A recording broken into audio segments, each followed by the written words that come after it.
ಒಮ್ಮೆ ಊಹಿಸ್ಕೊಳ್ಳಿ, ಪ್ರತಿದಿನ ನಾವು ನಮ್ಮ ಜೀವನದ 15 ನಿಮಿಷಗಳನ್ನ ಯಾವುದೋ ಒಂದು ನಿರ್ದಿಷ್ಟ ಆಚರಣೆಗಾಗಿ ಮೀಸಲಿಡ್ತೀವಿ ಅಂತ. ಆ ಸಮಯದಲ್ಲಿ ಕೆಲವು ಮಂತ್ರಗಳನ್ನ ಹೇಳ್ತೀವಿ, ಕೆಲವು ನಿರ್ದಿಷ್ಟ ಕ್ರಮಗಳನ್ನ ಪಾಲಿಸ್ತೀವಿ. ಆದ್ರೆ ಆ 15 ನಿಮಿಷಗಳಲ್ಲಿ ನಾವು ನಿಖರವಾಗಿ ಏನು ಮಾಡ್ತಿದ್ದೀವಿ ಮತ್ತು ಮುಖ್ಯವಾಗಿ ಯಾಕೆ ಮಾಡ್ತಿದ್ದೀವಿ ಅನ್ನೋದು ಅಲ್ವಾ? ಎಕ್ಸಾಕ್ಟ್ಲಿ, ಏಕೆ ಮಾಡ್ತಿದ್ದೀವಿ ಅನ್ನೋದ್ರ ಬಗ್ಗೆ ನಮಗೆ ಸಂಪೂರ್ಣ ಅರಿವೇ ಇರೋದಿಲ್ಲ. ಹೌದು, ಅದೊಂದು ರೀತಿ. ಅಂದ್ರೆ ಇದೊಂದು ರೀತಿಯಲ್ಲಿ ನಾವು ಪ್ರತಿದಿನ ಬೆಳಗ್ಗೆ ಎದ್ದು ಕಾಫಿ ಕುಡಿಯೋವಾ ಅಥವಾ ಶೂ ಲೇಸ್ ಕಟ್ಟುವ ಯಾಂತ್ರಿಕ ಪ್ರಕ್ರಿಯೆ ತರಹ ಆಗಿಬಿಟ್ಟಿದೆ. ನಮ್ಮ ಮೆದುಳು ಸಂಪೂರ್ಣವಾಗಿ ಆಟೋಪೈಲಟ್ ಮೋಡ್ಗೆ ಹೋಗಿರುತ್ತೆ. ಖಂಡಿತ. ನೋಡಿ, ಆ ಯಾಂತ್ರಿಕತೆಯೇ ಇಂದಿನ ಬಹುದೊಡ್ಡ ಸಾಂಸ್ಕೃತಿಕ ಬಿಕ್ಕಟ್ಟು ಅಂತ ಹೇಳ್ಬೋದು. ನಿಜ. ಇಂದಿನ ನಮ್ಮ ಈ ಡೀಪ್ ಡೈವ್ನಲ್ಲಿ ನಾವು ಚರ್ಚೆ ಮಾಡ್ತಿರೋ ವಿಷಯ ಇಂಥದೇ ಒಂದು ದೈನಂದಿನ ಆಚರಣೆಯ ಬಗ್ಗೆ. ಆದ್ರೆ ಇದು ಕೇವಲ ಕಾಫಿ ಮಾಡುವಷ್ಟು ಸರಳವಾದ ವಿಷಯ ಅಲ್ಲ. ಜೊತೆಗೆ ಅವರ ಕಾರ್ಯಾಲಯ ವಾರ್ತೆಯ ದಾಖಲೆಯೂ ಇತ್ತು. ಅದರಲ್ಲಿ ಲೇಖಕ ವಿಜಯೇಂದ್ರ ರಾಮನಾಥ ಭಟ್ ಅವರು ಬರೆದಿರುವ ಸಂಧ್ಯಾವಂದನೆಯ ಅಂತರಂಗ ಸಂಪುಟ 1 ಅನ್ನೋ ಪುಸ್ತಕದ ವಿವರಗಳಿದ್ವು. ಬಹಳ ಮುಖ್ಯವಾದ ಪ್ರಯತ್ನ ಅದು. ನಿಜ. ಆದ್ರೆ ನನ್ನನ್ನ ನಿಜಕ್ಕೂ ಆಶ್ಚರ್ಯಗೀಡು ಮಾಡಿದ್ದು ಆ ಪುಸ್ತಕದ ಗಾತ್ರ ನೋಡಿ. ಕೇವಲ 10ರಿಂದ 15 ನಿಮಿಷಗಳ ಕಾಲ ಮಾಡುವ ಸಂಧ್ಯಾವಂದನೆ ಎಂಬ ಆಚರಣೆಯನ್ನ ವಿವರಿಸಲು ಅವರು ಬರೋಬ್ಬರಿ 425 ಪುಟಗಳ ಬೃಹತ್ ಗ್ರಂಥವನ್ನ ಸಿದ್ಧಪಡಿಸಿದ್ದಾರೆ. 425 ಪುಟಗಳು. ಹೌದು. ಇದು ಕೇವಲ ಒಂದು ಪುಸ್ತಕದ ಬಿಡುಗಡೆಯ ವಿಷಯ ಅಲ್ಲವೇ ಅಲ್ಲ. ಇದೊಂದು ಪ್ರಾಚೀನ, ಸಂಕೀರ್ಣವಾದ ಚೌಕಟ್ಟನ್ನ ಆಧುನಿಕ ಸಮಾಜ ಹೇಗೆ ಉಳಿಸಿಕೊಳ್ಳಲು ಪ್ರಯತ್ನಿಸ್ತಿದೆ ಅನ್ನೋದ್ರ ಒಂಥರ ದೊಡ್ಡ ಸಮಾಜಶಾಸ್ತ್ರೀಯ ಮತ್ತು ಮಾನವಶಾಸ್ತ್ರೀಯ ಅಧ್ಯಯನ ಅಂತಾನೆ ಹೇಳ್ಬೋದು. ಎಕ್ಸಾಕ್ಟ್ಲಿ. ಆ 425 ಪುಟಗಳು ಕೇವಲ ನಿಯಮಗಳ ಪಟ್ಟಿಯಲ್ಲ ಎಂಬುದೇ ನಾವಿಲ್ಲಿ ಗಮನಿಸಬೇಕಾದ ಪ್ರಮುಖ ಅಂಶ. ಅಂದ್ರೆ ಇದೊಂದು ರೀತಿಯಲ್ಲಿ ನಮ್ಮದೇ ಹಿಂದಿನ ತಲೆಮಾರಿನವರು ಬಿಟ್ಟು ಹೋದ, ಆದರೆ ಯಾವುದೇ ಮ್ಯಾನ್ಯಲ್ ಅಥವಾ ಕೈಪಿಡಿ ಇಲ್ಲದ ಒಂದು ಸಂಕೀರ್ಣವಾದ ಯಂತ್ರವನ್ನ ಬಿಡಿಸಿ ನೋಡೋ ಪ್ರಯತ್ನ ಇದು. ಯಂತ್ರವನ್ನ ಬಿಡಿಸಿ ನೋಡೋದು ಇಂಟ್ರೆಸ್ಟಿಂಗ್. ಹೌದು. ಆ ಯಂತ್ರ ಹೇಗೆ ಕೆಲಸ ಮಾಡುತ್ತೆ ಅಂತ ತಿಳಿದುಕೊಳ್ಳುವ ಕುತೂಹಲ. ನಾವು ಪ್ರತಿದಿನ ಮಾಡುವ ಕೆಲಸದ ಹಿಂದಿನ ತರ್ಕ, ಅದರ ಹಿಂದಿನ ವಿಜ್ಞಾನ ಮರೆತು ಹೋದಾಗ ಅದು ಕೇವಲ ಒಂದು ನಿರ್ಜೀವ ದಿನಚರಿಯಾಗಿ ಅಥವಾ ಡ್ರೈ ರುಟೀನ್ ಆಗಿ ಉಳಿಯುತ್ತೆ. ಆಚರಣೆಗಳು ಉಳಿದಿರುತ್ತವೆ, ಆದರೆ ಅವುಗಳ ಒಳಗಿನ ಪ್ರಾಣ ಹೋಗಿರುತ್ತೆ. ಆ ಮ್ಯಾನ್ಯುಯಲ್ ಇಲ್ಲದ ಯಂತ್ರದ ಉದಾಹರಣೆ ಈ ಪರಿಸ್ಥಿತಿಗೆ ಬಹಳ ಸೂಕ್ತವಾಗಿ ಒಪ್ಪುತ್ತೆ. ಈ ಕರಡು ಪ್ರತಿಯಲ್ಲಿ ಗೋಕರ್ಣ ಪರ್ತಗಾಳಿ ಜೀವೋತ್ತಮ ಮಠದ ವಿದ್ಯಾಧೀಶ ತೀರ್ಥ ಶ್ರೀಪಾದ ವಡೇರ ಸ್ವಾಮೀಜಿಯವರ ಒಂದು ಅನುಗ್ರಹ ಸಂದೇಶವಿದೆ. ಹೌದು, ಅದನ್ನ ನಾನು ಗಮನಿಸಿದೆ. ಅದರಲ್ಲಿನ ಒಂದು ಸಂಸ್ಕೃತ ಶ್ಲೋಕದ ಸಾಲು ಈ ಇಡೀ ಚರ್ಚೆಯ ಮೂಲವನ್ನ ವಿವರಿಸುತ್ತೆ. ವಿಪ್ರೋ ವೃಕ್ಷಸ್ತಸ್ಯ ಮೂಲಂ ಚ ಸಂಧ್ಯಾ ವೇದಾಹ ಶಾಖಾ ಧರ್ಮಕರ್ಮಾಣಿ ಪತ್ರಂ. ಅಂದ್ರೆ ಮನುಷ್ಯನನ್ನ ಒಂದು ಮರಕ್ಕೆ ಹೋಲಿಸಿದ್ರೆ ಸಂಧ್ಯಾವಂದನೆ ಅದರ ಬೇರು, ವೇದಗಳು ಆ ಮರದ ಕೊಂಬೆಗಳು, ಮತ್ತು ನಾವು ಮಾಡುವ ಧರ್ಮಕರ್ಮಗಳು ಅದರ ಎಲೆಗಳು. ಹೌದು. ಆ ಉಪಮೆಯ ಆಳವನ್ನ ನಾವು ಇಂದಿನ ಕಾರ್ಪೊರೇಟ್ ಅಥವಾ ಸಾಫ್ಟ್ವೇರ್ ಜಗತ್ತಿಗೆ ಹೋಲಿಸಿ ನೋಡಿದರೆ ಆ ಬಿಕ್ಕಟ್ಟು ಇನ್ನೂ ಸ್ಪಷ್ಟವಾಗುತ್ತೆ. ಅದು ಹೇಗೆ? ನೋಡಿ, ಒಂದು ಕಂಪನಿಯಲ್ಲಿ ಯಾರೋ ಒಬ್ರು ಬಹಳ ವರ್ಷಗಳ ಹಿಂದೆ ಒಂದು ಸಂಕೀರ್ಣವಾದ ಸಾಫ್ಟ್ವೇರ್ ಕೋಡ್ ಬರೆದಿರ್ತಾರೆ. ಆದರೆ ಅದಕ್ಕೆ ಸರಿಯಾದ ಕಮೆಂಟ್ಸ್ ಅಥವಾ ಡಾಕ್ಯುಮೆಂಟೇಶನ್ ಇರೋದಿಲ್ಲ. ಹೌದು, ಇದು ಟೆಕ್ ಜಗತ್ನಲ್ಲಿ ಬಹಳ ಕಾಮನ್. ಹೌದ್ ತಾನೆ. ಮುಂದಿನ ತಲೆಮಾರಿನ ಇಂಜಿನಿಯರ್ಗಳು ಆ ಕೋಡನ್ನ ಹಾಗೇ ಯಾಂತ್ರಿಕವಾಗಿ ಬಳಸ್ತಾ ಇರ್ತಾರೆ. ಅದು ಹೇಗೆ ಕೆಲಸ ಮಾಡುತ್ತೆ, ಅದರ ಮೂಲ ಉದ್ದೇಶವೇನು ಅನ್ನೋದು ಯಾರಿಗೂ ಗೊತ್ತಿರೋದಿಲ್ಲ. ಖಂಡಿತ. ಕೊನೆಗೊಂದಿನ ಆ ಕೋಡ್ ಕೆಲಸ ಮಾಡೋದನ್ನ ನಿಲ್ಲಿಸುತ್ತೆ. ಅಥವಾ ಹೊಸ ಇಂಜಿನಿಯರ್ಗಳು ಇದನ್ನ ನಮ್ಗೆ ಅರ್ಥ ಆಗ್ತಿಲ್ಲ ಅಂತ ಅದನ್ನ ಸಂಪೂರ್ಣವಾಗಿ ಕೈಬಿಟ್ಟುಬಿಡ್ತಾರೆ. ನಮ್ಮ ಪ್ರಾಚೀನ ಆಚರಣೆಗಳಿಗೂ ಇದೇ ರೀತಿಯ ಜ್ಞಾನ ವರ್ಗಾವಣೆಯ ಕೊರತೆ, ಅಂದ್ರೆ ಲಾಸ್ ಆಫ್ ಟ್ರಾನ್ಸ್ಮಿಷನ್ ಎದುರಾಗಿದೆ. ಆ ಲೆಗಸಿ ಸಾಫ್ಟ್ವೇರ್ ಕೋಡ್ನ ಉಪಮೆ ಈ ಇಡೀ ಪರಿಸ್ಥಿತಿಯನ್ನ ಕನ್ನಡಿ ಹಿಡಿದಂತೆ ತೋರಿಸುತ್ತೆ. ನೋಡಿ, ಬೇರು ನಮ್ಗೆ ಎಂದಿಗೂ ಕಣ್ಣಿಗೆ ಕಾಣೋದಿಲ್ಲ. ಹೌದು. ನಾವು ಕೇವಲ ಮರದ ಎಲೆಗಳನ್ನ, ಅದರ ಹೂವು, ಹಣ್ಣುಗಳನ್ನ ಮಾತ್ರ ನೋಡ್ತೀವಿ. ಬೇರು ಮಣ್ಣಿನೊಳಗೆ ಯಾರಿಗೂ ಕಾಣ್ದಂತೆ ಅಡಗಿರುತ್ತೆ.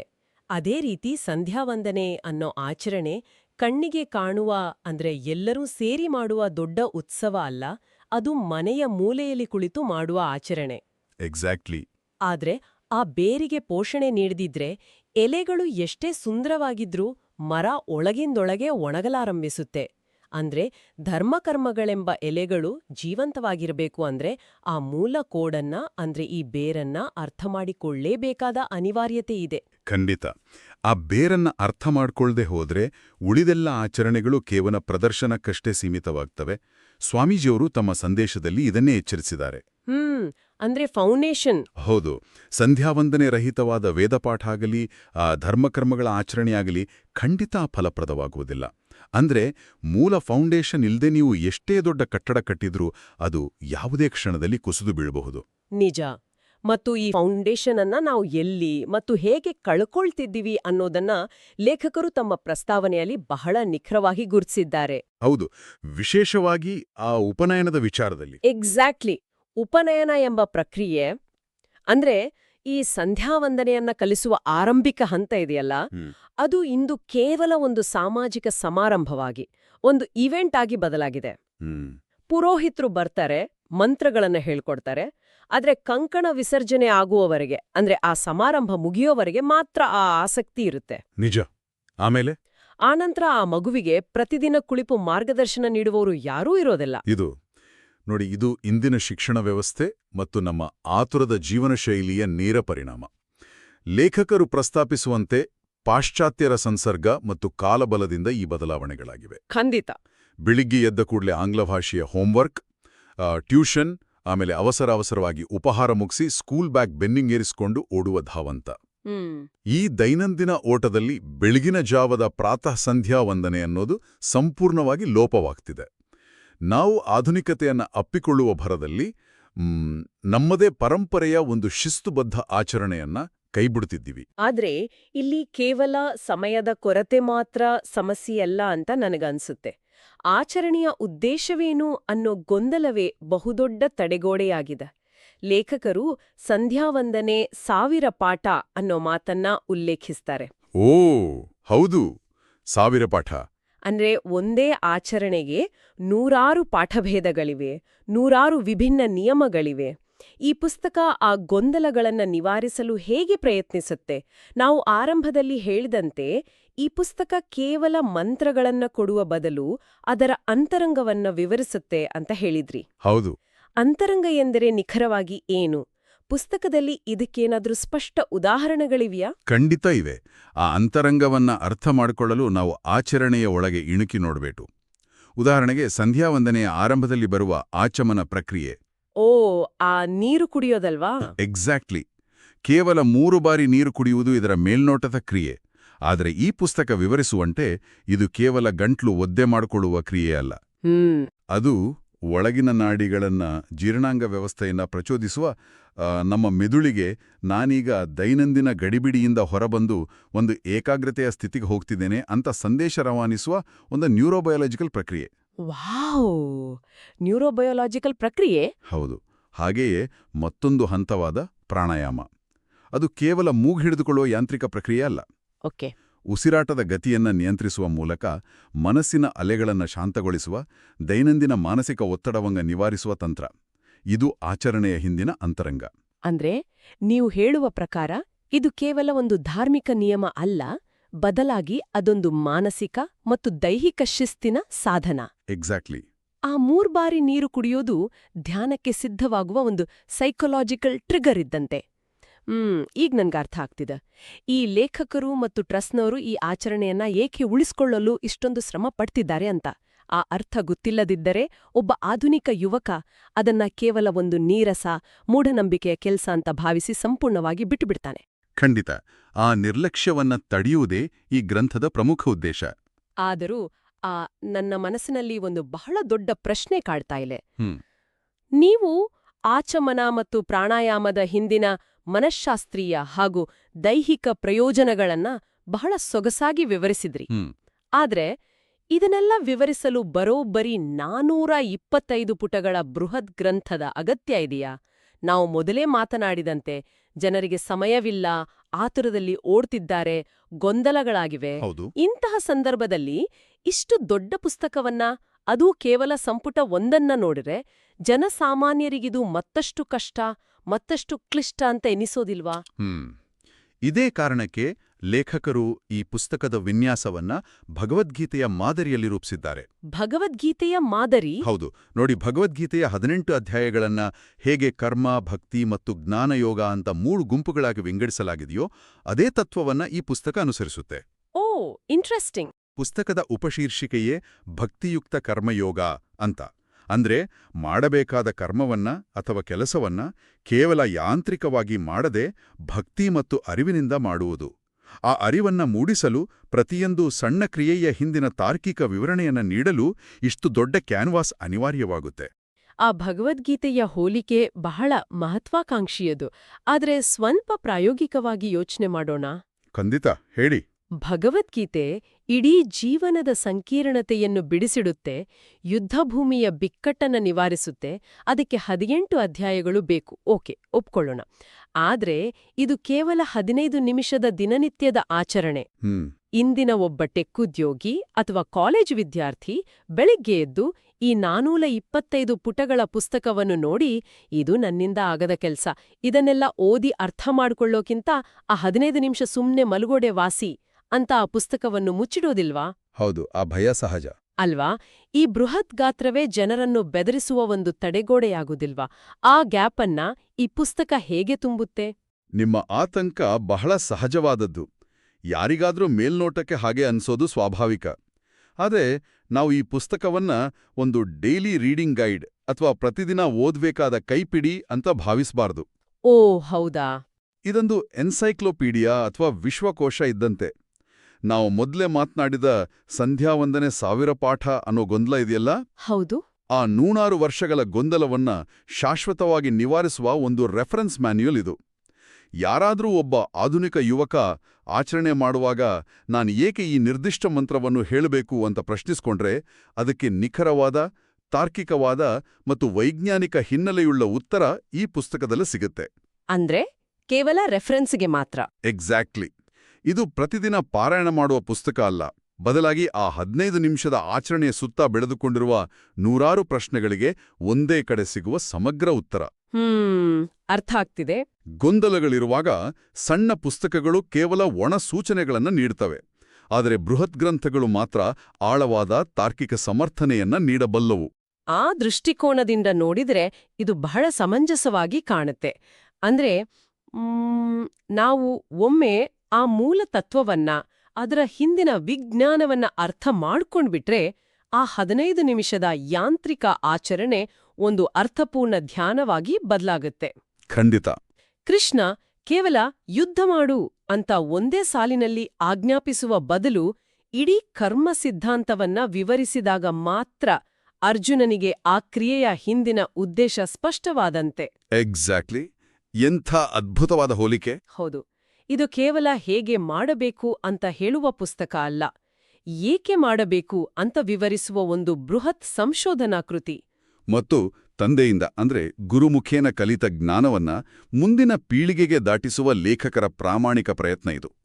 ಕೇವಲ ಬಾಯ್ಪಾಠ ಮಾಡೋದು ಬದಲು ವಿಚಾರ ಮಾಡೋದನ್ನ ಇದು ಕಲಿಸುತ್ತೆ. ಈ ಪುಸ್ತಕದ ತಾತ್ವಿಕ ಒಳನೋಟಗಳಷ್ಟೇ ಕುತೂಹಲಕಾರಿಯಾದ ಮತ್ತೊಂದು ವಿಷಯ ಅಂದ್ರೆ ಈ ಪುಸ್ತಕವನ್ನ ಜನರಿಗೆ ತಲುಪಿಸುತ್ತಿರುವ ರೀತಿ. ಹೌದು, ಅದು ಕೂಡ ಬಹಳ ವಿಶೇಷವಾಗಿದೆ. ವಿದ್ಯಾಭಾರತಿ ಮೆಮೋರಿಯಲ್ ಟ್ರಸ್ಟ್ ಇದನ್ನ ಒಂದು ಸಾಮಾನ್ಯ ಪುಸ್ತಕ ಬಿಡುಗಡೆಯಂತೆ ಅಥವಾ ಕಮರ್ಷಿಯಲ್ ಲಾಂಚ್ನಂತೆ ಮಾಡ್ತಾ ಇಲ್ಲ. ಈ ಕಾರ್ಯಾಲಯ ವಾರ್ತೆಯ ದಾಖಲೆಯನ್ನ ಸೂಕ್ಷ್ಮವಾಗಿ ಗಮನಿಸಿದ್ರಿ ಇದರ ವಿತರಣಾ ಮಾದರಿ ಸಂಪೂರ್ಣವಾಗಿ ವಿಭಿನ್ನವಾಗಿದೆ. ಆ ವಿತರಣಾ ಮಾದರಿಯೇ ಈ ಇಡೀ ಯೋಜನೆಯ ಹಿಂದಿರುವ ಸಮುದಾಯದ ಬದ್ಧತೆಯನ್ನ ತೋರಿಸುತ್ತೆ.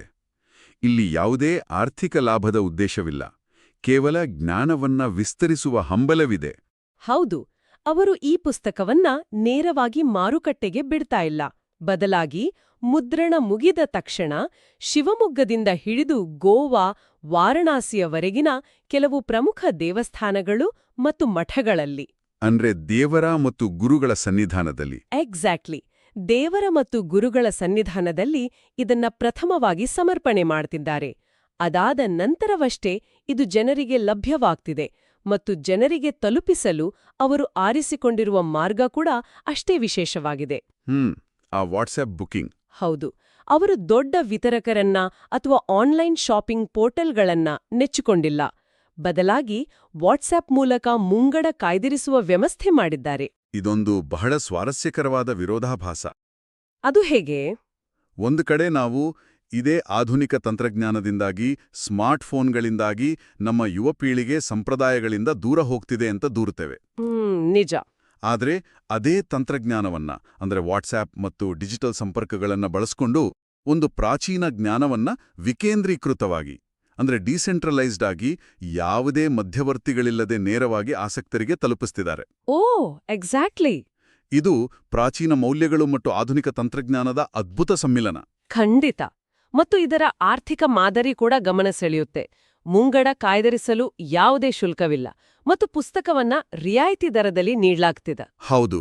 ಇದರಿಂದ ಬರುವ ಹಣವನ್ನ ನೇರವಾಗಿ ಮುಂದಿನ ಭಾಗವಾದ ಸಂಪುಟ 2 ಭಕ್ತಿಯುಕ್ತ ಜ್ಞಾನಯೋಗದ ಮುದ್ರಣಕ್ಕೆ ಬಂಡವಾಳವಾಗಿ ಬಳಸ್ತೀವಿ ಅಂತ ಟ್ರಸ್ಟ್ ಸ್ಪಷ್ಟಪಡಿಸಿದೆ. ಅದ್ಭುತ.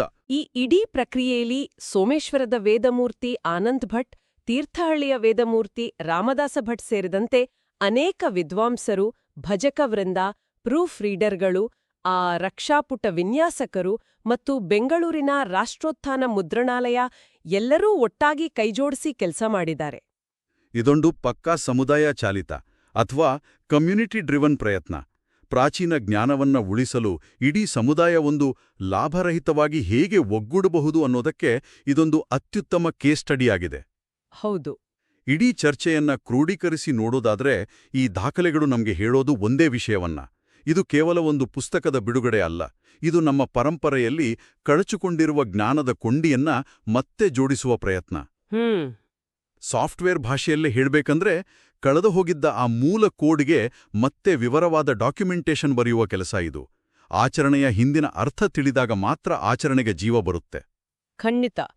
ಈ ಎಲ್ಲಾ ವಿಚಾರಗಳನ್ನ ಗಮನಿಸಿದ ಮೇಲೆ ನಾವು ಆರಂಭದಲ್ಲಿ ಎತ್ತಿದ ಪ್ರಶ್ನೆಗೆ ಮರಳೋಣ.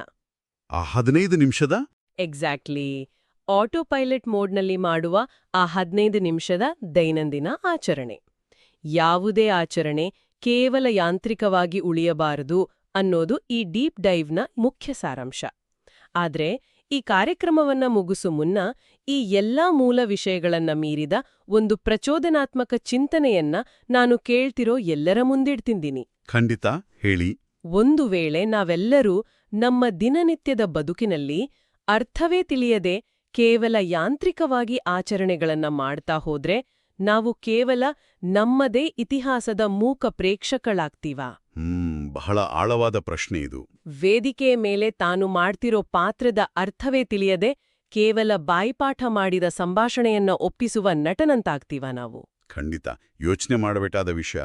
ಈ ಸಂಧ್ಯಾವಂದನೆಯ ಅಂತರಂಗದಂತಹ ಬೃಹತ್ ಪ್ರಯತ್ನಗಳು ಮರೆಯಾಗ್ತಿರೋ ಆಚರಣೆಗಳನ್ನ ಕೇವಲ ಮ್ಯೂಸಿಯಂನಲ್ಲಿಡುವ ಪ್ರಾಚ್ಯವಸ್ತುವಿನಂತೆ ಉಳಿಸುವ ಕೆಲಸ ಮಾಡ್ತೀವಿಯೋ ಅಥವಾ ಆ ಯಾಂತ್ರಿಕ ಆಚರಣೆಗಳಿಗೆ, ಆ ಒಣಗುತ್ತಿರುವ ಬೇರುಗಳಿಗೆ ಮತ್ತೆ ನೀರೆರೆದು ನಮ್ಮ ಇಂದಿನ ಆಧುನಿಕ ಬದುಕಿನಲ್ಲಿ ಒಂದು ಜೀವಂತ ತತ್ವಜ್ಞಾನವಾಗಿ, ಒಂದು ಸೈಕಲಾಜಿಕಲ್ ಆಂಕರ್ ಆಗಿ ಪರಿವರ್ತಿಸ್ತೀವೆಯೋ? ಇದರ ಬಗ್ಗೆ ಆಳವಾಗಿ ಯೋಚಿಸಿ. ಅರ್ಥವಿಲ್ಲದ ಆಚರಣೆ ಒಂದು ಹೊರೆಯಾಗಬಹುದು, ಆದರೆ ಅರ್ಥಪೂರ್ಣ ಆಚರಣೆ ಬದುಕನ್ನು ಹಗುರವಾಗಿಸುತ್ತದೆ. ಜ್ಞಾನದ ಹಸಿವು ಎಂದಿಗೂ ಬತ್ತದಿರಲಿ. ಖಂಡಿತ. ಇಂದಿನ ಡೀಪ್ ಡೈವ್ಗೆ ನಮ್ಮ ಜೊತೆ ಸೇರಿದ್ದಕ್ಕೆ ಧನ್ಯವಾದಗಳು.